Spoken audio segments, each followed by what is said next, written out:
Conocer qué viene con el próximo gobierno será clave para tomar mejores decisiones en su sector. Y tome mejores decisiones con información independiente y análisis experto con el curso virtual ¿Qué está pasando en Colombia? Le ofrecemos un espacio exclusivo para profundizar la coyuntura política de la mano de Juanita León y Daniel Pacheco, editores en La Silla Vacía. El curso contará con la información verificada y el contexto necesario para navegar en las aguas del nuevo gobierno y saber cómo impacta en su organización, en su empresa o en su grupo de incidencia. Los cursos arrancarán en agosto. En la sección de cursos de lasillavacía.com y en la descripción de este episodio encuentra toda la información.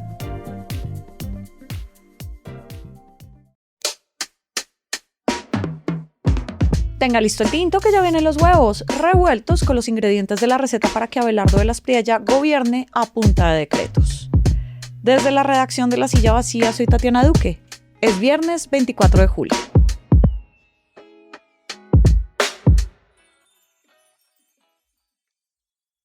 Desde campaña, Abelardo de la Espriella prometió sacar 90 decretos en sus primeros días en la Casa de Nariño para enfrentar los principales problemas que dice tiene el país. Sacar un decreto sirve para acelerar cosas que puede hacer de inmediato un presidente sin tener que pasar por el Congreso. Esto es como los estados de excepción y las emergencias económicas que ha decretado el presidente Petro durante sus 4 años. Así que hoy vamos a revisar qué puede y qué no puede hacer Abelardo por decreto. Y sobre todo, si esa estrategia mella o no la labor del Congreso o de las Cortes.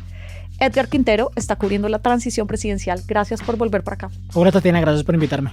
Muchos presidentes han utilizado la fórmula del decreto ley para empezar a gobernar dependiendo del momento en el que estén. Recuerdo Iván Duque, por ejemplo, en pandemia sacó más de 100 decretos mientras el Congreso no estaba sesionando por la emergencia y tenían que ver cómo se conectaban y podían empezar a legislar. O los estados de excepción del presidente Petro y los decretos bajo la idea del bloqueo institucional. Sí. ¿Cómo entiende el gobierno entrante el uso de los decretos? Sí, bueno, primero hay que decir que los decretos es como uno de los instrumentos con los que el gobierno ejecuta como de forma ordinaria su agenda, ¿no? El presidente de la Espriella se autopercibe como un gran solucionador de problemas. No somos grandes reformadores, dijo el ministro del Interior designado Rodrigo Lara cuando le preguntaron que cómo iba a ser su agenda legislativa luego de esa derrota en la presidencia del Senado.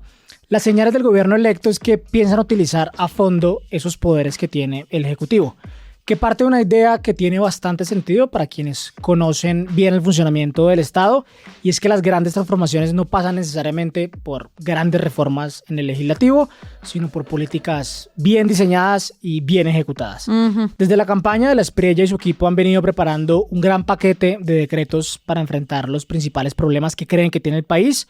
Sobre la mayoría, pues no tenemos muchos detalles, pero el presidente electo y su vicepresidente, José Manuel Restrepo, han anunciado desde una emergencia económica que se decreta y luego tiene una revisión en la Corte y en el Congreso tienen control político si así lo piden, hasta un plan de choque de 10 billones de pesos para mejorar el sistema de salud.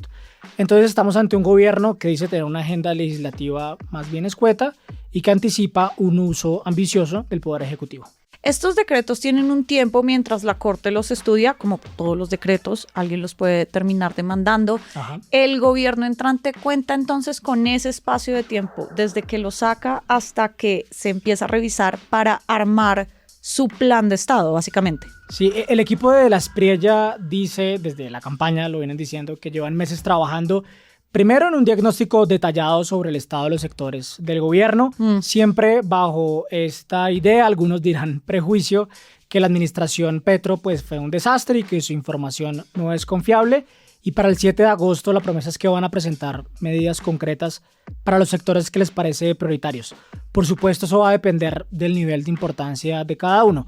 Por ejemplo, es bastante claro que para el gobierno de la Espriella cambiar radicalmente la visión sobre los temas mineroenergéticos, empezando por Ecopetrol, es clave, y desmontar la política de paz total del gobierno Petro, pues también es una de sus grandes apuestas. ¿Cómo serían entonces la ejecución de esas apuestas vía los decretos? Sí, el vicepresidente Restrepo dijo que el primer acto de gobierno es cambiar la junta directiva de Ecopetrol para proponer un nuevo presidente en la compañía y reemplazar a Ricardo Roa, quien es amigo del presidente Petro y está en juicio por presunto tráfico de influencias dentro de la compañía.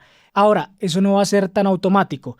La Junta debe renovarse y dentro de Ecopetrol se debe activar un proceso de reclutamiento que revise con detalle los perfiles que pueden llegar a ser el presidente de Ecopetrol, un proceso en el que claramente el gobierno piensa influir. Como todos los gobiernos, claro. Exacto. Que sí. En el tema de paz, de la Espriella dice haber nombrado un equipo para identificar lo que llama la maraña jurídica de la paz total.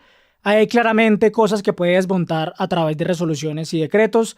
Doy 2 ejemplos. 1, la suspensión de órdenes de captura que tienen voceros y gestores de paz de los grupos armados con los que ha negociado el gobierno Petro, sí, o la eliminación de las zonas de ubicación temporal, las llamadas SUT, los lugares diseñados en departamentos como el Putumayo y Chocó para que las personas armadas, como el Clan del Golfo, hagan su tránsito a la vida civil. De la Espriella también anunció una reestructuración de presidencia en la que quiere eliminar por lo menos 2 consejerías que tienen un rol en la implementación del acuerdo de paz. El nuevo presidente tiene la potestad para hacer esa reestructuración, como la han tenido todos los presidentes, y con la que quiere alimentar pues esta narrativa en contra de la salida negociada del conflicto y pues impulsar esta narrativa de austeridad en el gobierno. Ahora, parte de las apuestas de Abelardo de la Espriella para ejecutar durante su gobierno requieren plata. Las megacárceles, el programa de viviendas, el sistema de participaciones, el plan de desarrollo. Sí o sí, todo eso tiene que pasar por el Congreso. Incluso las ideas más cercanas como a su base militante de derecha, la eliminación de la JEP, la cadena perpetua. O sea, no todo puede ser por decreto. Totalmente. Hay muchas de las iniciativas bandera del gobierno que deben pasar sí o sí por el Congreso. La eliminación de la JEP, tú ya la mencionaste, si finalmente se la juegan por eso, debemos recordar que la JEP pues, fue una creación constitucional y también a través de una reforma constitucional se puede eliminar con toda la polémica de eliminar una institución como esta. O todo el tema de endurecer las penas para los servidores públicos corruptos o darles más herramientas a la fiscalía o a los jueces para que investiguen y castiguen a las personas que cometan crímenes, pues todo eso también debe pasar por el legislativo. Y también están los temas presupuestales. En Colombia, el presupuesto es aprobado por el Congreso de la República. Con el gobierno Petro hemos visto todos los problemas que genera cuando no hay un acuerdo entre el Congreso y el gobierno para cómo va a ser el gasto del gobierno. Y de la Espriella pues tiene programas banderas de las que necesita una buena inyección presupuestal. Uno de ellos, el programa que llaman La Casa Milagro, que es una nueva versión de los subsidios para comprar vivienda de interés social que entregaba Mi Casa Ya, que fue suspendido por los recortes presupuestales del gobierno Petro. Edgar, cerramos una semana en la que el presidente y el Congreso han tenido como un tire y afloje sobre cómo va a ser su relación. Entonces no le eligieron la mesa directiva en el Senado que él quería, pero le aprueban el traslado de sede para que pueda posesionarse en Cauca. Veremos si en una base militar o no. Te quisiera preguntar qué señales manda el presidente electo sobre cómo concibe al Congreso a partir del plan que nos estás contando. Sí, la primera señal es que va a tener que viajar mucho porque al presidente no le gusta mucho gobernar en Bogotá. Que vas a estar en Barranquilla. Sí. El presidente y su primer círculo creen que el país, más que grandes reformas, pues requiere buenas políticas públicas, diseñadas y ejecutadas por el Ejecutivo. Pero este énfasis en el gran poder del Ejecutivo y cierta subestimación a las posibilidades del Congreso y su capacidad de ejercer control político es un riesgo para cualquier gobierno y sobre todo para uno que ha insistido en que más que cazar peleas, pues quiere resolver problemas. En otros países donde han subido al poder proyectos similares como los de Abelardo, Argentina, Estados Unidos, siempre este tipo de gobiernos generan tensiones frente al legislativo porque los acusan de representar la casta o los de siempre, y está por verse si el nuevo gobierno va a interpretar el mismo papel frente al Congreso. Con el gobierno Petro y toda la pelea de la consulta popular, el bloqueo del presupuesto, sabemos el desgaste que genera un Congreso que siempre esté de pelea con la Casa de Nariño. Ya Abelardo tiene una oposición grande en la calle, también dentro del Congreso, por el mismo pacto histórico, y pues falta ver si se quiere echar encima al resto de partidos. Estaremos entonces muy pendientes. Edgar, gracias por volver para acá. A ti por invitarme. Y arranca el día con esta movida. Con 484 cargos diplomáticos nombrados en estos 4 años, el gobierno de Gustavo Petro se convirtió en el tercero que menos nombramientos hizo en todo el siglo, solo superado por el segundo gobierno de Álvaro Uribe y el primero de Juan Manuel Santos. Una revisión de la silla vacía a todos esos nombramientos muestra que el 54% pertenecen a la carrera diplomática, pero cuando miramos solamente a los embajadores, el 73% son políticos. Justamente en estos días vence el plazo para que todos los embajadores presenten sus renuncias protocolarias. Esas solicitudes también se han hecho al interior de la Cancillería en Bogotá. Todo el reportaje está al aire en lasillavacía.com.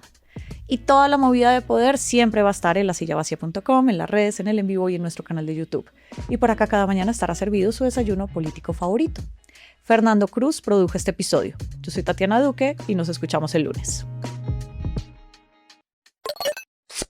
Hacer periodismo independiente cuesta. Cada suscripción a este canal nos permite financiar historias que revelan patrones, intereses y otras dinámicas de poder que otros no cuentan. Suscríbase y sea parte de la comunidad que apoya a La Silla Vacía.